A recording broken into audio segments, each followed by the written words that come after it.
Et il faut savoir qu'un jour, Lino Ventura a reçu un courrier qui lui a révélé ce qu'il ignorait, c'est-à-dire le passé de José de Giovanni, son ami José de Giovanni. Et la réaction de Lino Ventura était très simple. Il a déchiré le document devant José de Giovanni pour lui dire que ça ne changeait strictement rien à l'amitié qu'il lui portait. Je crois que voilà, ça explique tout à fait le caractère entier, pétri de valeurs, de respect et d'amitié très forte. José de Giovanni, c'est bien sûr le scénariste des Aventuriers, ce film exceptionnel de Robert Enrico.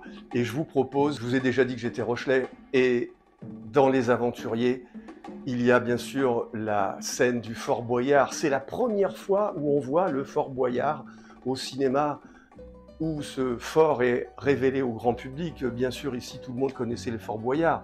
Depuis, bien sûr, la télévision s'en est mêlée. Mais je voulais absolument faire un petit clin d'œil à ce film et à Lino Ventura dans le Fort Boyard avec Alain Delon, Les Aventuriers.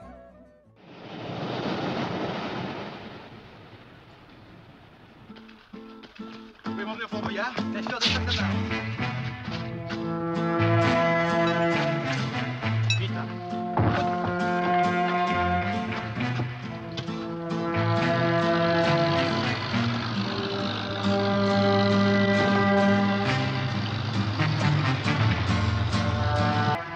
Vous êtes sûr que c'est bien lui qui est là? Bien sûr, c'est ce bateau-là qu'il a acheté.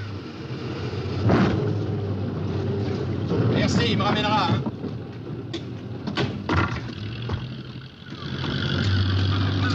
Salut!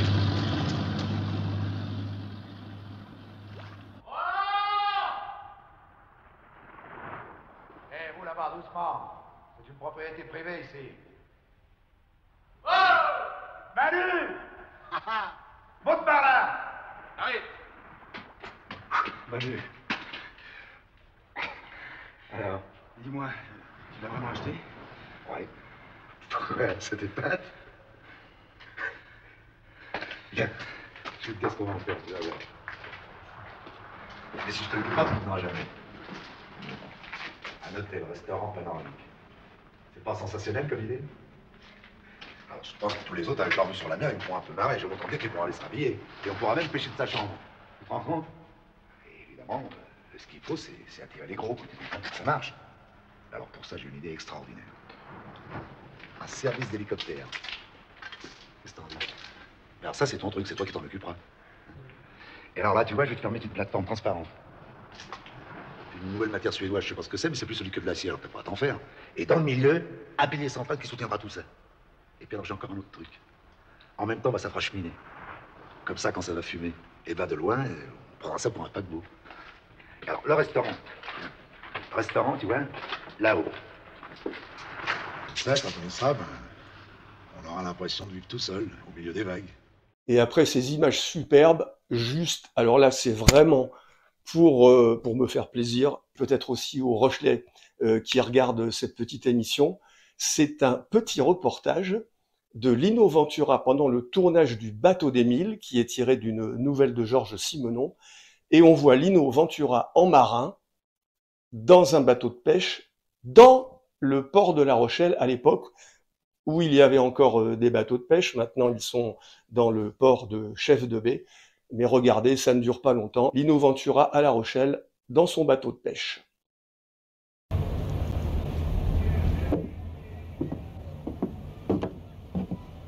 Lino Ventura, pour la première fois dans votre carrière cinématographique, vous interprétez le rôle d'un marin. Jusqu'à maintenant, le public des cinémas a toujours eu l'habitude de vous voir, en général, dans des rôles de dur.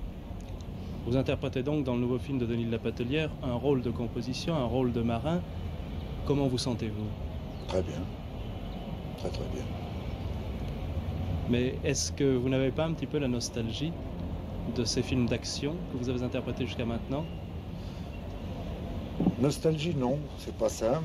Je pense que moi, j'ai fait beaucoup d'efforts pour sortir des rôles, justement, de dur. Maintenant, je suis arrivé à faire des rôles, disons, de Beninçon. Et maintenant, c'est moi qui cherche peut-être à refaire un rôle de dur, parce que je crois qu'il est nécessaire de le faire. Je crois qu'il ne faut pas rester dans une voie seulement. Au fond, on n'est jamais content. Oui, c'est ce que vous allez dire, on n'est jamais content. D'ailleurs, on dit que dans ce métier, ceux qui font rire veulent faire pleurer, et ceux qui font pleurer voudraient faire rire. C'est un peu une vérité. Est-ce que vous avez envie de faire pleurer ou de faire rire? Je ne sais pas. Ça dépend de l'histoire qui se présente. Je crois qu'au fond, si je puis me permettre de parler à votre place, vous auriez plutôt tendance à vouloir faire connaître la vie telle qu'elle est, non?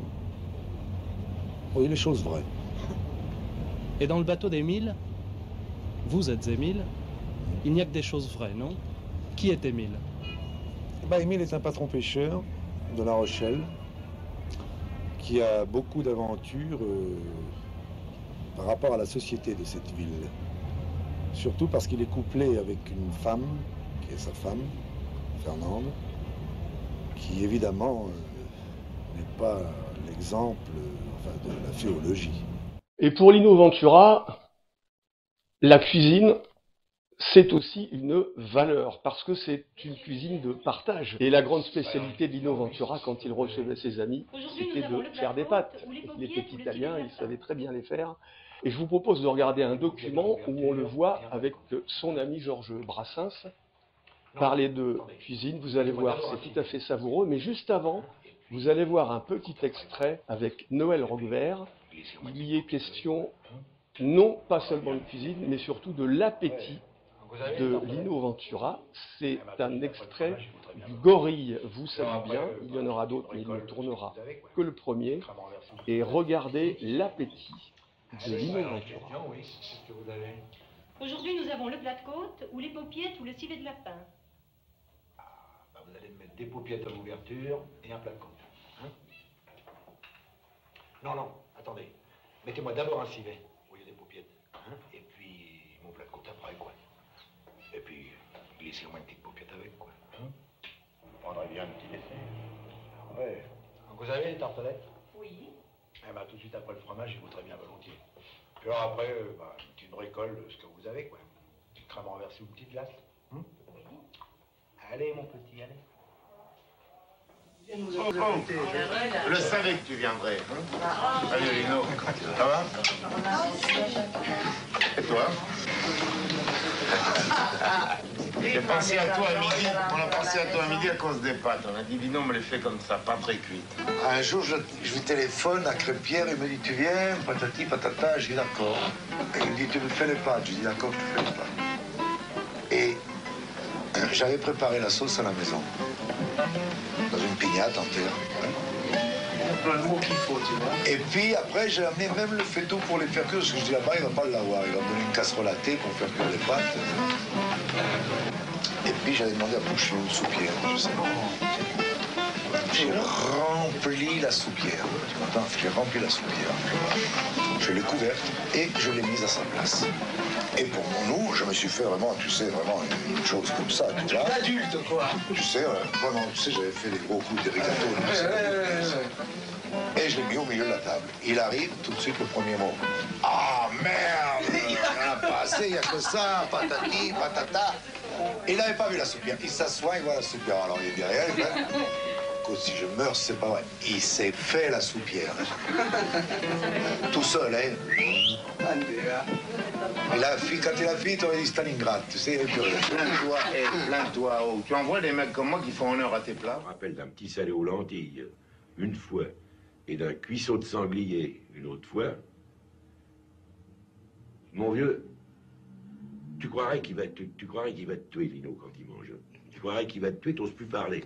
T'entends les mâchoires qui font clac, clac, clac, clac. Tu dis, merde, si je m'approche, il va me buter. Ah, tu dois pas savoir ce que c'est. Il est champion du monde. Lino Ventura, un homme de valeur, la fidélité bien sûr. Et pour terminer, c'est le dernier document que j'ai retrouvé, ça n'a pas été facile. Il s'agit de la cérémonie des Césars en 1977. Je vous avais montré dans le numéro consacré à Jean Gabin. Jean Gabin a été le premier président de la cérémonie des Césars et il est mort la même année. Et l'année suivante, c'est Lino Ventura qui devient le président. Et quand il monte sur scène, bien sûr, il pense à Jean Gabin. Écoutez-le. À chaque soirée exceptionnelle revient une présidence exceptionnelle. Et ce soir, notre président d'honneur, c'est notre camarade et ami Lino Ventura.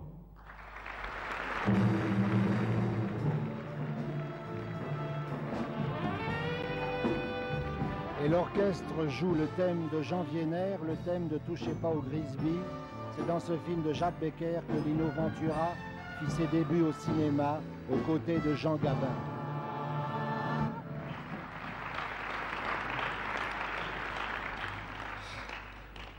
Je sais que c'est une formule consacrée, mais je tiens à dire combien je suis honoré que mes camarades m'aient choisi pour présider cette soirée.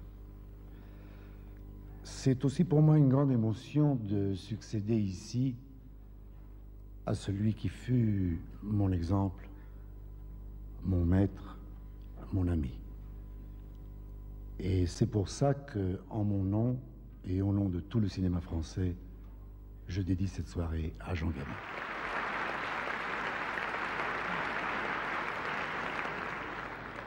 Avant de déclarer ouverte cette soirée, je voudrais remercier un petit monsieur avec une belle barbe bien fleurie qui, de temps en temps, au fond de sa campagne, me mitonne le fin du fin de la cuisine provençale et qui, en nous offrant si généreusement son talent, a donné son nom au trophée que nous allons distribuer ce soir, notre ami, mon ami César.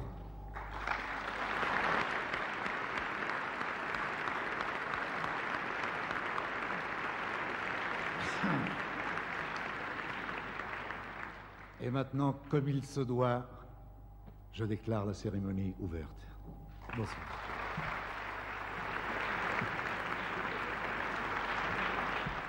Voilà, j'ai essayé de vous présenter tout ce qui a fait la personnalité de Lino Ventura. Je crois que c'était vraiment un acteur tout à fait unique et un acteur né, qui a tout appris sur le tas, qui a tout fait par instinct, par intuition. Cet enfant immigré italien qui avait fui l'Italie fasciste et qui est devenu l'un des plus grands acteurs français, quelle ascension, quelle épopée, et surtout, quel homme avant tout, Lino Ventura. Alors, pour les plus jeunes qui n'ont peut-être pas connu cet acteur, j'espère que ça leur a donné envie de regarder des films de Lino Ventura. Et puis ceux qui le connaissaient déjà, j'espère que peut-être ils auront découvert de nouveaux documents et que vous aurez appris autre chose. Voilà, je vous ai tout dit. Et donc si vous voulez voir ou revoir un grand film de Lino Ventura, je crois que L'Armée des Ombres est vraiment un pur chef-d'œuvre et c'est un des plus grands rôles de Lino Ventura, très loin des rôles de flics, de voyous. C'est un film extraordinaire. Voilà, je vous laisse avec Lino Ventura, un homme de valeur, et je vous dis à bientôt. Écoutez, moi j'ai le plus profond respect pour les autres. Mais je veux qu'on me respecte.